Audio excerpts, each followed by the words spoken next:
Ricardo Domingos é diretor de mercados internacionais da Betclic, onde está desde 2008, e também presidente da Associação Portuguesa de Apostas e Jogos Online. Formado em Finanças e Investimentos pelo Babson College, de Boston, Estados Unidos, foi sempre um apaixonado pela publicidade e pelo marketing. É também fascinado pelas ciências comportamentais, que o tem levado nos últimos anos a defender a importância da economia comportamental, bem como da neurociência no marketing. Ricardo Domingos é o convidado do 8º episódio do Negócios Record, o programa que faz auditoria às vitórias fora de campo e aos números além das 4 linhas. Eu sou o Sérgio Gritinas e hoje estou sem a Diana Ramos. Ricardo, obrigado por ter aceito o nosso convite. Obrigado eu. E começo por lhe perguntar, continuam a aparecer fornecedores de apostas online em Portugal? É um negócio assim tão bom? Ou continua a ser um negócio assim tão bom? É um mercado que está em crescimento, fruto da digitalização, da alteração dos hábitos de consumo, muito catalisados pela pandemia. Houve uma migração que já em si era natural de consumidores do mundo físico para o mundo virtual e, portanto, os números de crescimento são interessantes. É um setor relativamente recente também em Portugal e durante os primeiros anos há sempre taxas de crescimento mais elevadas que começam agora nos últimos anos a normalizar. Portanto, eu diria que é um mercado ainda interessante. Existem neste momento 17 operadores licenciados a operar em Portugal e é possível que venham a aderir outros no futuro.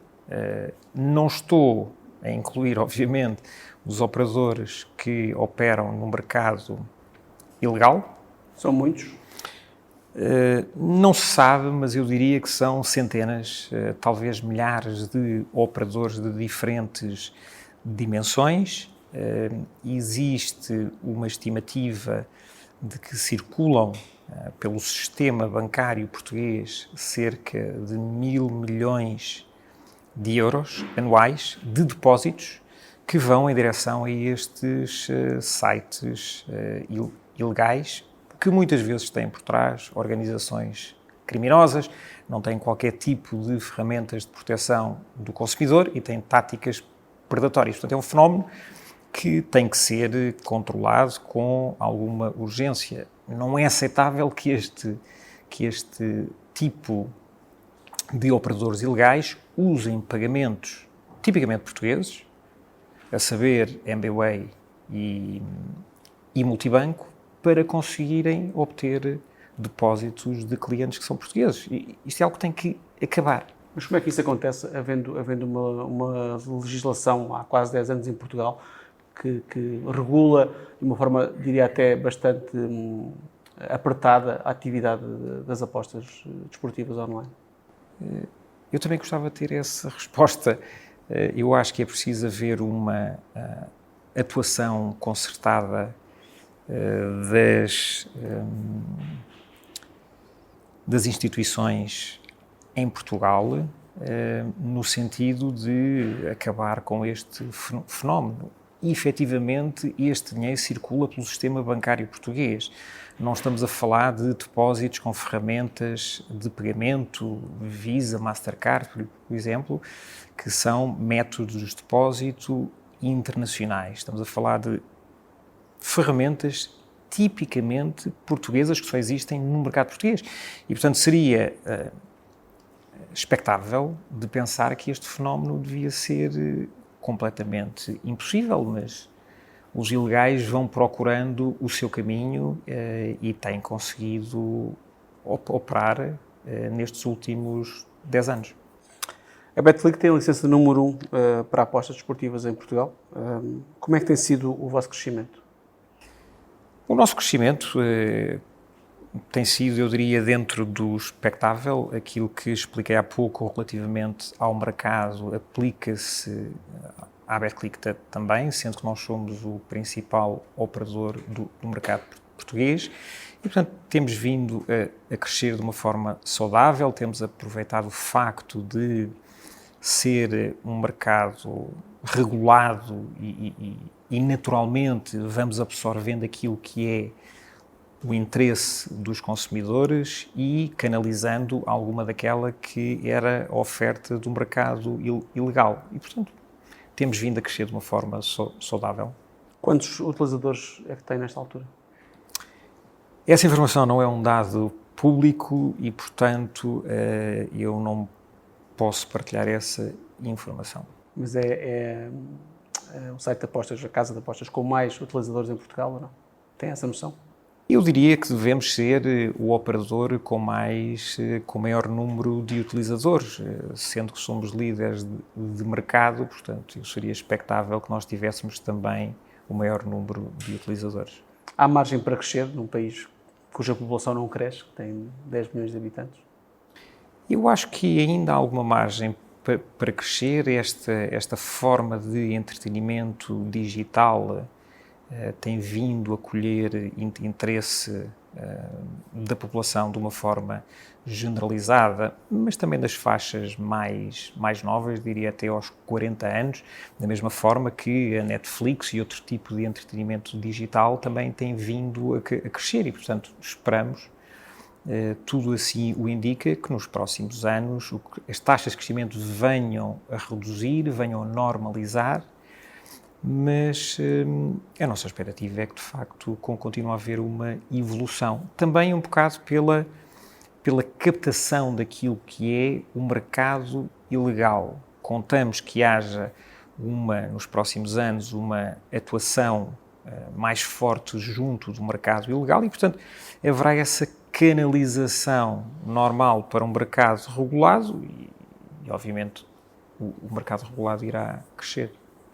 Porque o patrocínio, desde a época passada na Liga de Futebol, como principal patrocinador, naming sponsor, ocupando um espaço que era do concorrente e que já agora esse concorrente tinha contrato por mais tempo até e quebrou esse contrato e a Betclic entrou para esse espaço. Porquê? Eu não vou pronunciar relativamente às razões de o nosso concorrente ter saído, terão tido as suas razões. Nós identificámos uma oportunidade de mercado. A nossa concorrência, de uma forma generalizada, estavam presentes, eu diria que na maioria dos clubes, sendo que o futebol é o grande catalisador do negócio das apostas desportivas, nós achámos que tínhamos que ter uma presença no futebol e surgiu esta oportunidade e achámos que fazia sentido explorá-la, negociá-la e, durante os próximos anos, otimizar também aquilo que é a nossa presença na Liga Portugal Betclic. Quanto é que lhe custa? Essa informação também parece que não é pública, mas, segundo o Presidente anunciou na altura em que divulgámos a parceria, terá sido o maior ou dos maiores negócios que houve de patrocínio em Portugal. Se foi o maior negócio, de alguma forma está a pagar mais do que pagava antes o seu concorrente. Não fica confortável com isso ou não? Não vou comentar essa afirmação. Do volume total de apostas na Betclic, qual é a percentagem da Liga Portuguesa? O que é que vale a Liga Portuguesa para as apostas da Betclic? A Liga Portugal Betclic, na época passada, desde agosto até maio deste ano, representou 8% do volume total apostado em Portugal. Portanto, não é da totalidade do grupo Betclic. Os apostadores portugueses apostaram 8% do volume global da Betclic na Liga Portugal Betclic. Em segundo lugar vem a Premier League e não é um segundo lugar muito distante. Aliás, eu diria este top 5 está relativamente próximo da Liga Portugal Betclic. Em terceiro lugar temos La Liga, em quarto lugar temos a Série A e em quinto lugar temos a Champions. Eu diria que desde que haja jogadores portugueses ou equipas portuguesas, no caso da Champions, ou grandes jogadores, de uma forma geral, capta o interesse dos portugueses. Notou algum aumento no volume de apostas desde que é patrocinador principal da Liga? Notamos algum aumento. O negócio em si cresceu de um ano para o outro, o mercado cresceu de um ano para o outro e nós notamos, de facto, também um crescimento normal das apostas na Liga Portugal Betclic. Eu não diria que houve um crescimento adicional para além daquilo que já era a tendência, ou mesmo comparando com outras ligas, eu diria que estamos dentro de parâmetros normais. Uhum. Falou-me do top de ligas que mais apostas geram na Betclic. Qual é o top de jogadores? Também tem esse top de jogadores que mais apostas geram? Tenho. Deixe-me escorrer aqui da minha cábula, porque não tenho estes números todos de cabeça. Vamos lá ver aqui. Ora, em Portugal, apostado a partir de Portugal, que podem obviamente incluir atletas internacionais, temos em primeiro lugar o Gyökeres, que colheu grande parte do interesse dos apostadores portugueses. Um número de quantas pessoas apostaram em golos de Gyökeres este ano? Não tenho essa informação aqui nestes dados. Mbappé, em segundo lugar. Temos o Haaland em terceiro lugar. Cristiano Ronaldo em quarto lugar. E em quinto lugar, Evanilson. E, portanto, este é o top 5 dos apostadores portugueses, com um destaque significativo para o que está o Gyökeres, em primeiro lugar. Tem ideia de qual o jogo que mais volume de apostas gerou na época passada? Tenho. Também tenho aqui na minha cábula. A sua cábula é muito espetacular. A minha cábula tem muitos dados, é difícil manter na cabeça todos estes dados, mas eu tenho aqui, de facto, alguma informação interessante. Ora, os dois primeiros jogos, se calhar, são uma surpresa, mas tem a ver um bocado com aquilo que é, normalmente, o momento competitivo das próprias ligas e também com a perspectiva que os apostadores têm relativamente ao próprio jogo, não é? Toda a gente, quando aposta para se divertir, mas não aposta para perder. Tem a expectativa que efetivamente vai ganhar.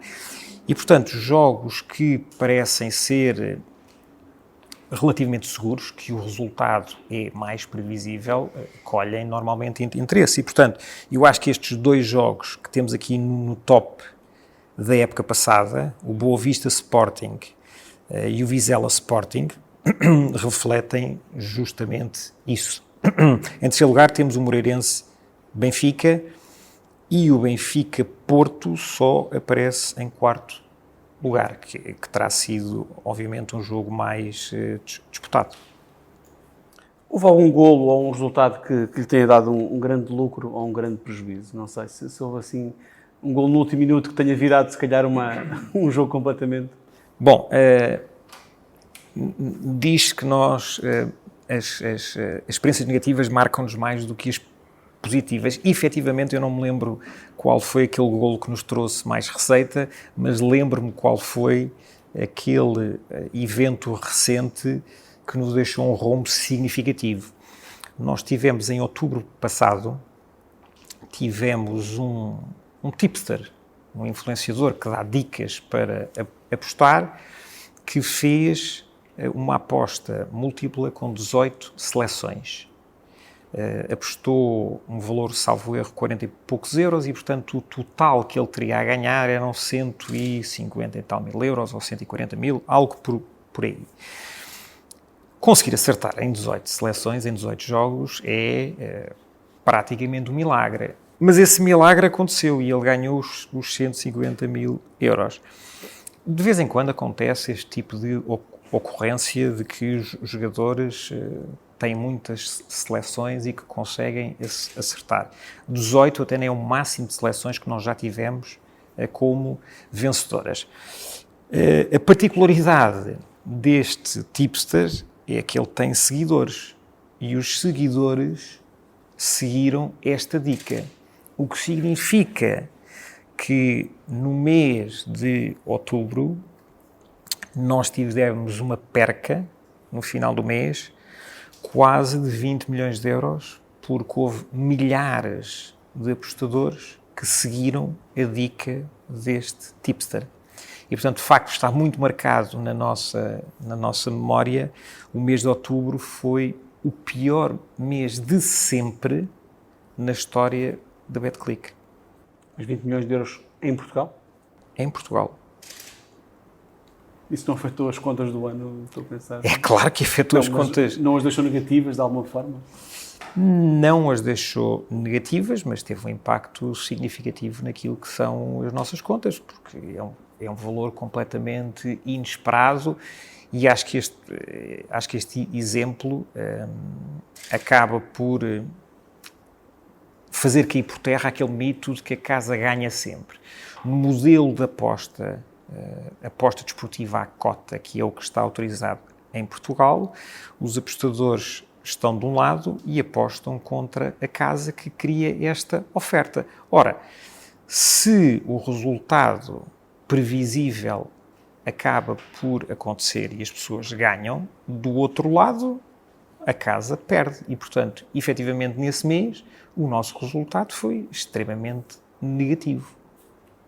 Lembra-se qual é que foi o último jogo dessa série? Não sei, e onde é que o viu? Não sei se sofreu como um adepto quase atrás à frente de uma televisão com uma velinha acesa e com as cuecas da sorte, a ver se não corria como não queria que corresse.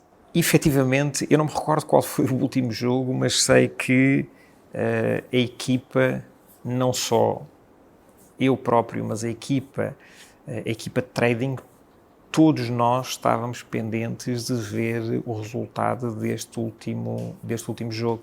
Eu, salvo erro, terá sido um jogo com o Sporting, talvez, não me recordo se foi este, o Boa Vista Sporting, aquele jogo mais apostado, o tal jogo mais apostado.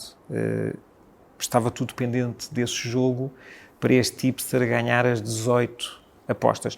Não fomos, incidentalmente, os únicos a ter este tipo de prejuízo, porque eu sei que esse mês, para o setor todo, foi muito negativo. Portanto, este tipster terá influenciado clientes que também apostam noutras casas de apostas.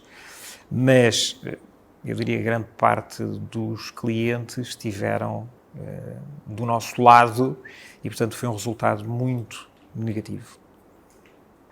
Em Portugal há 8 campeonatos de 6 modalidades esportivas diferentes que têm nomes de casas de apostas. Começamos pelo futebol, mas também o basquetebol, que também tem os 2 campeonatos de basquetebol, têm também o nome da Betclic. Não há o risco para a credibilidade das próprias competições terem como principal patrocinador uma marca que beneficia em função dos beneficia ou pode beneficiar em função dos resultados? Não há aqui um problema de imagem também? Vou dividir esta questão em 2 partes. A primeira,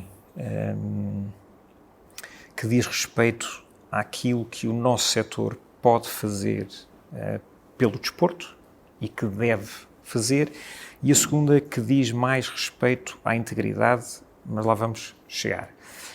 A primeira parte eu gostava de dar o exemplo da Betclic. Nós, pela primeira vez a nível mundial, apoiámos 2 ligas, a masculina e a feminina, com o mesmo valor de patrocínio. Ora, isso é espetacular, não é? Temos a possibilidade de o poder fazer, temos a possibilidade de enviar uma mensagem de igualdade no desporto, que é muito importante, e, portanto, eu fico satisfeito que os operadores possam ter este tipo de impacto no desporto. Ora, na parte de integridade, eu diria que a integridade não é uma questão que afete apenas o desporto, não é?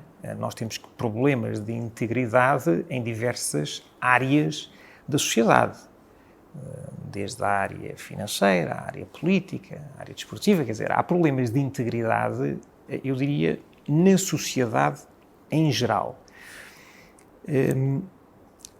Na parte desportiva, eu penso que tem a ver com formação de base. Não é porque a porta está aberta que o ladrão ou a pessoa vai decidir levar alguma coisa no bolso, não é? Eu não vou ao supermercado e não agarro o chocolate só porque lá está, não é? Quer dizer, há uma questão aqui de integridade, de formação de base. Nós sabemos definir o que é certo e aquilo que é errado e, portanto, eu não levo a barra de chocolate porque não é minha. Se levar, eu pago. E, portanto, há aqui uma questão de integridade da própria sociedade que acaba, ou falta de integridade em alguns casos. Eu diria que os casos de falta de integridade e de manipulação de resultados são relativamente pequenos, da mesma forma que nas outras áreas da sociedade eu diria que estas questões de integridade são menores. É claro que quando acontecem falhas, acabam por ter uma visibilidade muito grande e no meio desportivo depois são amplamente comunicadas e faladas e discutidas.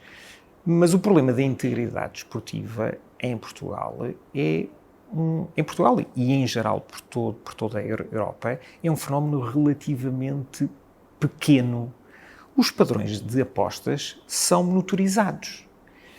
E, portanto, quando há alterações anormais, que é o que costuma acontecer quando alguém tenta manipular o resultado, os padrões normais alteram-se. E, portanto, quando os padrões normais se alteram, nós sabemos quem apostou, se estivermos no mercado regulado, se for no mercado ilegal. Regulado. E online já agora? No mercado offline é mais difícil saber quem é que apostou. Já começam a haver alguns mecanismos, tem razão, mas também se torna apostas de grande valor no mercado regulado, também são mais difíceis de concretizar. Mas, efetivamente, o mercado ilegal é propício a este tipo de práticas, porque há pouco escrutínio de quem é que está por trás do telemóvel ou por trás do computador e, portanto, é um mercado ideal para fazer este tipo de práticas. Como é que conseguimos garantir, e houve alguns casos muito mediáticos em Inglaterra e em Itália também, que não há jogadores a apostar nos jogos em que participam?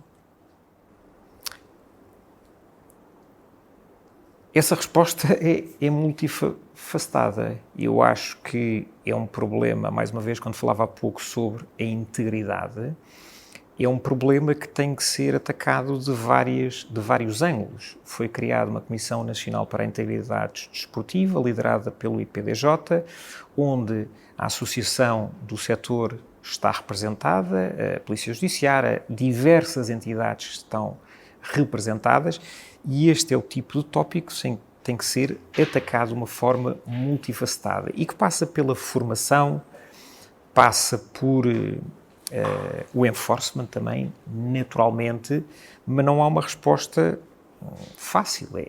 É algo que tem que ser construído a prazo. As federações têm tido um papel muito importante na educação dos próprios jogadores, mas na base acaba por estar sempre esta questão da integridade. As pessoas ou têm ou não têm.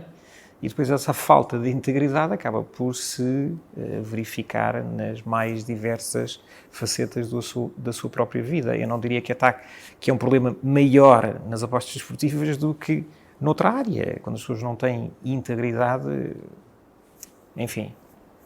Quantos utilizadores estão autoexcluídos ou banidos pela BetClick? Tem essa informação? Eu não tenho essa informação de cabeça. Aliás, os dados que estão publicados pelo regulador do setor são cerca de 200 mil contas. E existe aqui um caveato ou vários que é preciso explicar. O sistema de autoexclusão em Portugal funciona de duas maneiras. Um utilizador pode-se autoexcluir do lado do operador ou pode-se autoexcluir do lado do regulador. Sabemos que o número de utilizadores que se autoexclui do lado do regulador é um número muito pequeno. Quando o utilizador se autoexclui do lado do regulador, fica autoexcluído em todos os 17 operadores. Fica disponível para apostar no mercado ilegal, onde não há autoexclusão. Voltando ao mercado regulado, esses números dos 200 mil, das 200 mil contas, no limite, terão que ser divididas por 17 operadores. Adicionalmente, aquilo que vemos é que há consumidores a utilizar a autoexclusão como uma ferramenta de controle de gastos. Quando não querem jogar, autoexcluem-se. E, portanto, os dados acabam por estar alterados. Aquilo que sabemos de relações que mantemos com outras instituições, nomeadamente o ICAD, os números de jogo problemático no mercado português estão dentro das médias internacionais.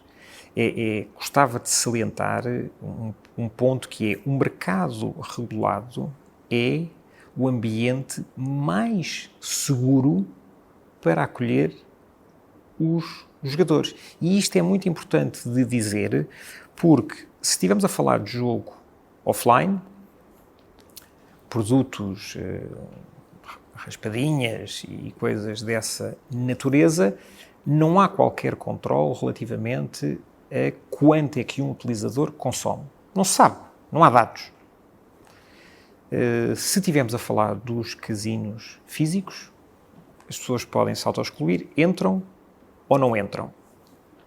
No mercado ilegal não há ferramentas absolutamente nenhumas e existem práticas predatórias. No mercado regulado, nós, para além de termos a autoexclusão é uma apenas das ferramentas que existem disponíveis, mas existem outras. Por exemplo, os períodos de time-out.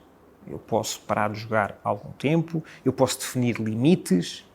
Isto são tudo ferramentas que existem no setor há algum tempo e que estão disponíveis e que o setor tem feito campanhas de comunicação para divulgar essas ferramentas, porque aquilo que pretendemos é que as ferramentas sejam usadas pelos consumidores, elas estão disponíveis e para garantir que a prática de jogo se mantém dentro de padrões normais e continuam a ser uma fonte de diversão, é importante que sejam definidos limites. Aliás, estas ferramentas foram copiadas pela própria Apple, pelos Instagrams, as metas.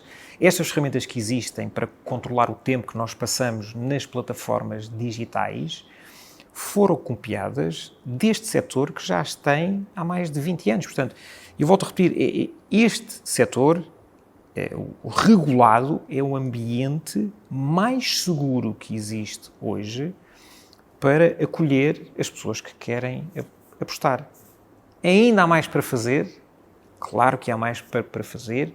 Nós não estamos satisfeitos enquanto não minimizarmos o número de utilizadores que joga de forma problemática. Deixou-me aí a dica para a última pergunta. A lei tem quase 10 anos, a lei das apostas esportivas online em Portugal. Para onde vai caminhar? Para onde é que ela pode caminhar? Ou para onde é que ela deve caminhar, na sua opinião? Efetivamente, para o ano faz 10 anos e a nossa preocupação, a nossa principal preocupação está muito ligada àquilo que é o mercado ilegal. Os consumidores mais jovens, menores, e os grupos vulneráveis que no mercado ilegal não têm quaisquer limites. Ora, para reduzir o mercado ilegal, nós precisamos de duas coisas. A primeira é tornar o mercado regulado mais abrangente, ter uma maior oferta de produtos no mercado regulado e, portanto, o nosso próprio produto deve evoluir no sentido de acolher aquilo que são as preferências dos consumidores. Na medida do possível, se a oferta se alargar, nós começamos a secar aquilo que é a oferta ilegal. Adicionalmente, é preciso combater de uma forma feroz aquilo que é um mercado ilegal, as ferramentas de pagamento que eles usam, o facto de os operadores ilegais aparecerem nas pesquisas dos motores de busca, obviamente que não ajuda. E, portanto, isto são afinações que é preciso fazer à lei e que esperamos que na próxima revisão sejam feitas para que este mercado possa acolher cada vez mais as preferências dos consumidores. Ricardo Domingos, muito obrigado pela sua presença no Negócios Record. Muito obrigado. Foi o 8º episódio. Voltaremos daqui a 15 dias com um novo convidado no programa que faz auditoria às vitórias fora de campo e aos números além das 4 linhas.